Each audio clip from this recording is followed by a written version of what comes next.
What is good, guys? This is Deanna Kuempel here with Label Free Podcast. To live your best life, you must live label free. This is an impromptu episode. I have starting to be a very good friend of mine, Serg Contreras. As I say that? Yes, perfect. Okay, and so I'm going to have him introduce yourself. We're actually going to be discussing kind of a sensitive subject, but I think it's something that needs to be talked about.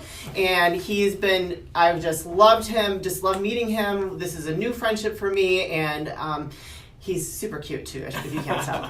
Okay, so Sergio, please tell us a little bit about yourself and your background. Well, first and foremost, thank you so much for giving me this opportunity. The feeling's 100% mutual. I think we gravitated to each other pretty quickly. Yes. Just great energy between us two. So I'm really proud of this.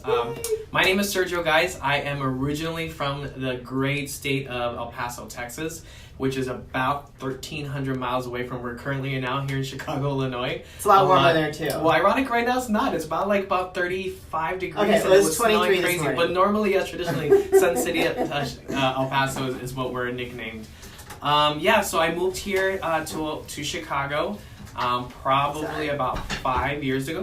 Sorry, I have to come up here because I'm like sit way on her too. throne, everybody. That's right. This queen Okay. gotta sit on her throne. Amen to that. I moved here about 5 years ago with a different company, and they just gave me this great opportunity to move here. And little did I know that it's gonna give me this huge, life-changing event that I didn't anticipate. But it's been a great ride ever since. Awesome. So you have siblings? Yes, I am the oldest of two great, amazing. Oh my God, that's probably why we get along so well, because I'm the oldest of five. Probably, we're born like leaders, yes. kind of thing. Yeah. Especially the position that we have now. Let's get in, babe. But yes, I am the oldest of two siblings. My older brother is 3 years younger than me. How do I put this with PC correctivity? You don't have to be PC. This is not meant for children. This is for adults. Well, okay. he's a very specific, sensitive part of the government that does different things, which is polar opposite of what I do, but also very entwined of what my focus and my passion is all about in politics. So yeah. Oh yes, that's right, and we will talk a little bit about that too.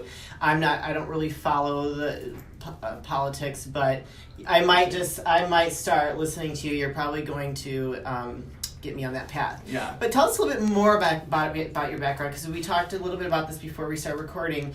I have not ever had this subject on here, and we're going to touch on like what it means to me and like how I feel about that, because essentially I don't like anybody to have labels. Yeah.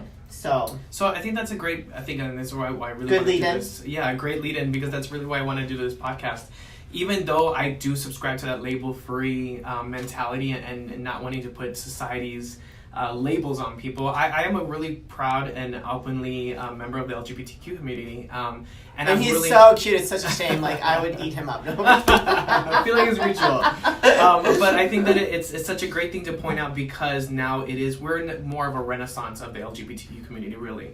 I mean, I can really not even think about 5 years ago when we really started understanding the concept of equality, to fast forward to now we have one of the major prime candidates for that amazing, great office, openly gay and proudly gay, and that's not even a thing that really makes people think twice. Mm-hmm. So I really am happy to be in this type of renaissance period, because it's truly impactful. My children, hopefully one day won't understand that concept. It's gonna be good. I hope so, because concept. Yes. Where I grew up even a very openly gay person, and I had a great community story, wonderful family support. Good. But there's other people that didn't have that, and I'm lucky that my kids hopefully won't understand that concept, that it's just going to be equality for everybody. Everybody's the same. It's not a gay marriage, it's just a marriage. So yeah, definitely. And I actually love that we're talking about this, but like I mentioned before we started recording, like I personally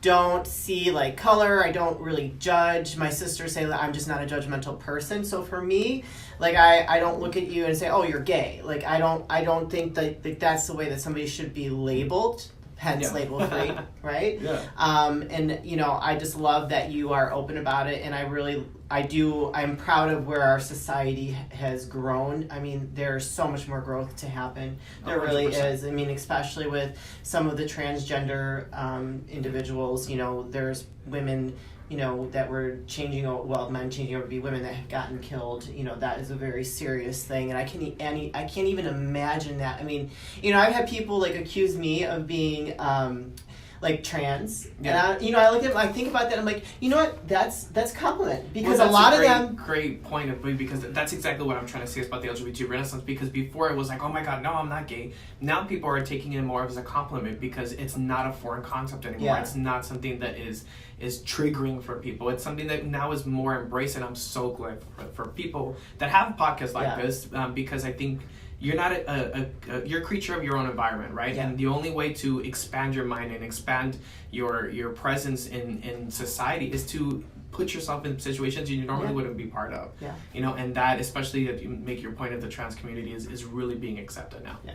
Even though I'm 100% woman. I was born a woman, but when I've been asked that before, I would get insulted. But then when I look at some of these transgender women, like they're just drop dead gorgeous. So I'm thinking like, oh, that's a compliment. Like you must think I look really good. Yeah. It's such an amazing thing.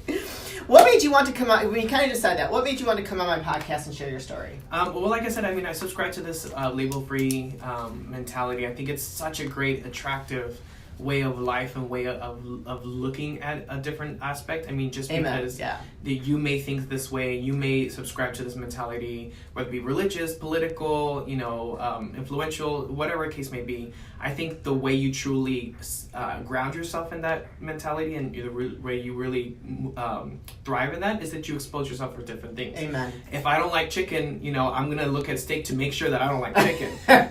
Like it's just the way you gotta do. Yeah. So that's really what I want to do. And more importantly, I really want to spread awareness. To my followers and to my people to follow me, that this is this type of avenues that they can encourage people to be who they truly 100%. Are, and not look at that what society is labeling them as bad. Like that's like what I would like. I hope the message to be received from my episode with you is that there are people struggling out there that are afraid to come out, or afraid because I'm sure that is very prevalent, but just that people can hear, like, you have a positive story, and you're lucky, and there's other people that aren't so lucky. But you know what? Living your truth, like running towards your destiny, we only have one life to live. So however you choose to live it is your choice. Nobody else is responsible for you and your happiness but yourself. So my whole goal with this podcast, and I'm going to keep saying it every episode, is to hopefully inspire somebody, encourage somebody to do something for themselves that will make their lives better. Yeah, 100%. What do you hope to accomplish by sharing your story? Well, you just kind of touched it, but say it again. I definitely think that I've been so fortunate, and I literally count my blessings every single day to have that opportunity where, and my family's not only embraced in it, but they're like obsessed with it. I've had my aunts, my mother, my grandmother, all my family circle go to a gay club. And it's not so much as it's a gay club, is that they want to be so immersed in what I love and what I subscribe to and what's around me. I love that. Yeah, it's almost tear-jerking. It's unconditional love. That's exactly what it is. It's unconditional love. And through that, they've been able to impact other people. Yeah. I have a great story, and I love it every single day, but it's only great when I get to share it with other people. And I can get emotional talking about it, but there's other people that let it go. Let it out. Right? There's other people that, literally go back to bed and hiding who they truly are, even though society is open to them, whatever, because they're in fear of what their parents or their uncles or their spouse or whatever may say. And it's so ironic that the true fact of that is that some of them already know. Some of them. Yeah. It's like you're barely telling us this, and there's so many different years and experiences that people don't get to experience and go through. Yeah. That I just wish they could just do that. So it is sad, but like I said, the only way that we can counteract that is me sharing my story and sharing my love and affection. My mother now has so many people reaching out to her, and she walks into the club and people know her more than know me. And I love that. That's just the way we can really break that type of barrier. So I had actually, he used to be like a little brother to me. His name is Jack. And we no longer, we no longer are in contact. Our lives went different directions. But when he was real young, he came out, he was gay. And his father was really accepting of it, but his mother was not. But my mom openly embraced him. He basically became like a brother to my family. And I know that and I remember through his teenage years, and it was really rough for him dating dating a lot of the wrong men, and I had actually like older men too that were taking advantage of him being gay, and I ended up like going to this man's house and beating the crap out of him. No, I did. Well, that's why we say in the gay culture, sometimes we get to pick our family, and that's amazing that we're able to pick you. Like, your strength and your physical and your emotional. Is awesome. I am a bad bitch. That's for sure. That is 100%. You don't fuck with my friends, okay? Because I will come for you. Yes, that's perfect. What are some significant? Well, it doesn't sound like you had too many, but you might have. What are some significant struggles that you've gone through that have molded the person you are today? Well, I think on the flip side, I had such a great family upbringing and surrounding comfort zone and support system rather. But on the flip side, on my paternal side, I didn't have that, you know. Oh, okay. And I think that's why God and whoever you subscribe to, you know, blesses you in certain different ways. I like because that. even if this biological person doesn't decide to champion that role, people are going to be in your life for that reason. And I was been blessed to have a father, you know, a real dad in my life that married my mother a couple years after my parents got divorced, that I really call my dad. You know, I think that in itself is such a great struggle because it took us a long time to get to that point. You know, I didn't like him for the longest time. But I had to learn. People gotta earn their stripes, man. Oh man, that guy's earned his stripes, stars, and I mean, it is what it is. He's right? such an amazing person. But it takes a special character to do that. And my point of saying that is that you never know who, you know, you will be blessed to be a part of, and you really need to start cherishing those times. I wish I could take back the many, many years that we weren't as close as we are now, but I'm glad that those years happened because that was a struggle for me. And to find that diamond, I always consider him a diamond because when you have to look for diamond, you have to look for it. This man gave all his time and pleasure to do that, so definitely I love that. I love my dad. Oh, give him a big hug and kiss from me. Oh. I kind of already asked that, so I guess what are some common misconceptions people might have about you? I love this question because you know what? It's a funny thing because I think my friend that's super into Zodiac, he's like, people think that you're a Sagittarius, and I guess a Sagittarius characteristic is the very like resting bitch face and stuff like that, and I can be, but because internally I'm trying to compartmentalize. Sorry, English is a second language. My thoughts and my way of thinking, so I can speak it or articulate it correctly. But yeah, people said it like, oh, I didn't think you were such a friendly guy. And I'm like, yeah, I'm actually really friendly, which is a huge caveat and kind of catalyst of how I am now, because when I came to Chicago, I knew nobody. Okay. I legit came with a huge ass suitcase, you know, a couple of duffel think that's bags. Amazing. Yeah. I've talked to other people that have done that, and I just like, I'm sure if I had to, like, I was running from the law or from a crazy ex-boyfriend. Which we've all done. Right.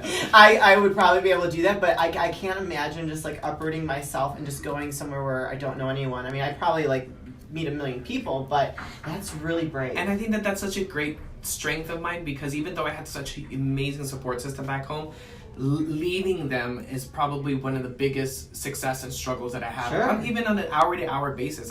My family is so obsessed with each other that we have like group chats with each other. We're always constantly with each other. But same with my family. But it really truly makes you find out how to self-soothe, right? And how to really be your own rock, you know, and also how to cherish those people in your life that are your rocks, because even though my mom is not next door, I mean, she knows minute by minute what my life is about, and that's just a huge kind of I wrote a Facebook post about that last night, just about finding your calm, because I feel like so many of us like surround ourselves with just like noise or people because we don't know how to like be by ourselves and you go through that, right? I mean, I went through a situation where I was like, oh my god, I found my best friend here in Chicago, and then now I haven't to talk to him and I don't know how long.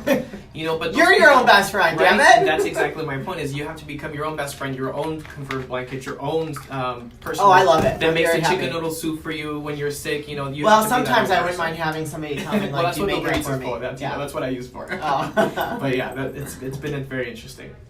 Oh my gosh, I just love it. This is so much fun. I think we could talk for hours. But we totally could. Yeah, is there anything else you'd like to share? No, I mean, definitely, like I said, this platform is such a great thing to be broadcasted for so many people. Feel free to reach out to me, even if it's something that you're, struggling with, whether it be the LGBTQ community or politics, if you have any questions. Oh, do you want to talk about that really quick? I mean, I'm not really a political platform, but I actually, that would be, okay, so I'll be honest. That's probably a misconception that I had about you. Like, when I saw some of your posts, I'm like, oh my God, he's really into politics. Oh, 100%. Like, I look at you and I wouldn't think that you are watching that and you're, like, so up to date. Oh, yeah, people... Like, I don't know anything that's going on. There's 2 channels on my... This is, again, the Gemini in me. The 2 channels that are on my TV all the time. E! Network and CNN.